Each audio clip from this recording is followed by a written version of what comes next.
পরিপূর্ণ হতে চান, তাহলে সবার আগে তাকে পাওয়ার চেষ্টা করুন। এটা শুনুন। একদিন একজন রাজা সভার সমস্ত সভাসদদের উদ্দেশ্যে ঘোষণা করলেন।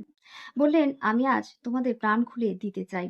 আগামী 1 ঘন্টার মধ্যে তোমরা যা কিছু স্পর্শ করবে সব তোমাদের। এই কথা শোনা মাত্র সবাই হুলস্থুল পড়ে গেল। সকলে এটা ওটা ছুঁতে ব্যস্ত হয়ে পড়লেন।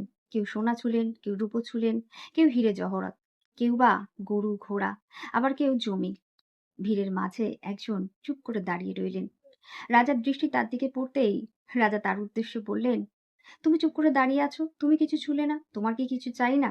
এই কথা শুনে ব্যক্তি ধীরে ধীরে রাজার দিকে এগিয়ে এলেন। রাজার হাত স্পর্শ করলেন, বললেন, আমি মহামান্য রাজাকেই চাই। রাজা বিস্ময়ে বললেন, আমাকে? আমাকে নিয়ে তুমি কি করবে? ব্যক্তি বললেন, মহারাজ, কথা মতো আমি যা কিছু স্পর্শ করব সব আমার। তো আমি আপনাকে স্পর্শ করেছি, তার মানে আপনি আমার প্রাপ্তি। আর আপনি যখন আমার, সবকিছুই আমার। হ্যাঁ বন্ধুরা, একদমই। আমরা অর্থ, সম্পত্তি, প্রতিপত্তি পাওয়ার নেশায় এতটাই ব্যস্ত হয়ে পড়ি যে এই সবকিছুর মালিক যিনি, তাকেই উপেক্ষা করি।